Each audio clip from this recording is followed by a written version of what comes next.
તો ઝી 24 કલાકની ટીમ બનાસકાંઠાના સુઈ ગામના ભરડવા ગામે પહોંચી। વરસાદે વિરામ લીધાના 6 દિવસ બાદ પણ પૂરના પાણી નથી ઓસર્યા। ભારે વરસાદથી ભરડવા ગામના તમામ રસ્તાઓનું ધોવાણ થયું છે। રસ્તાઓનું મોટા પાયે ધોવાણ થતા ગ્રામજનોને ભારે હાલાકી ભોગવવાનો વારો આવ્યો છે। જ્યાં નજર કરો ત્યાં પાણી જ પાણી જોવા મળી રહ્યું છે। તો હાલ બેહાલ થયા છે બનાસકાંઠાના લોકોને। ભારે હાલાકી ભોગવવાનો વારો આવ્યો છે, નુકસાની ભોગવવાનો વારો આવ્યો છે।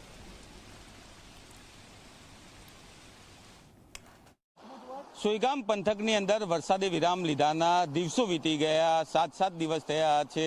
અત્યારે અમે ભરડવા ગામે છીએ અને આપ જોઈ રહ્યા છો કે જે રીતે પાણી છે તે નદીનું પાણી આવતું હોય તેવી રીતે આવે છે। રસ્તો છે તે આ ગામનો ધોવાયો છે અને જે લોકો છે તે રસ્તા ઉપર જે જીબીના થાંભલા છે તે થાંભલા મૂકીને ચાલવા માટે મજબૂર બન્યા છે। મહત્વની વાત એ છે કે આ એ જ ગામ ભરડવા છે જે સૌથી વધારે અસરગ્રસ્ત બન્યું હતું। ગામની અંદર 5 થી 6 ફૂટ જેટલા પાણી ભરાયા હતા। કોઈ પણ પ્રકારનો સંપર્ક થતો નહોતો।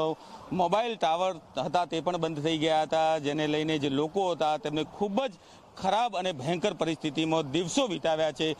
જોકે હવે 7 દિવસ વીતી ગયા બાદ પણ આ ગામની અંદર એક પણ અધિકારી કે કર્મચારી આવ્યા નથી। કોઈ પણ પ્રકારના ફૂડ પેકેટ છે તે આ ગામની અંદર આપવામાં આવ્યા નથી તેવું ગામ લોકો આક્ષેપ કરી રહ્યા છે। મહત્વની વાત એ છે કે વિશાળ સંખ્યાની અંદર અહીંયા જે પશુઓ હતા તે પશુઓના પણ મોત નીપજ્યા હતા। પશુઓની દુર્ગંધ એટલી ભયાનક છે કે જેના કારણે કોઈ રોગચાળો ન ફેલાય તે માટે ગામ લોકોએ જાતે જ હવે તેને જેસીબી મશીન દ્વારા દાટવાનું શરૂ કર્યું છે। તો આપ જોઈ રહ્યા છો કે જે રીતે રસ્તાઓ તૂટ્યા છે અને આ રસ્તાઓને લઈને ગામ લોકોએ એક થાંભલાનો સહારો લીધો છે અને ગામ લોકો છે તે નીચે પાણી જઈ રહ્યું છે અને ઉપર થાંભલાની મદદથી અહીંયાથી પસાર થઈ રહ્યા છે। ન ફક્ત આ એક જ રસ્તો પરંતુ ગામના તમામ જે રસ્તાઓ છે તે રસ્તાઓ આવી રીતે ધોવાય છે અને ગામની અંદર અનેક જગ્યાએ 6 થી 7 ફૂટ જેટલા પાણી છે તે હાલ પડેલા જોવા મળી રહ્યા છે। તેને લઈને ગામ લોકો છે તે ત્રાહિમામ પોકારી ઉઠ્યા છે ને એક જ માંગ કરી રહ્યા છે કે કોઈ પણ રીતે ગામમાંથી આ પાણીનો કાયમી નિકાલ છે તે કરવામાં આવે।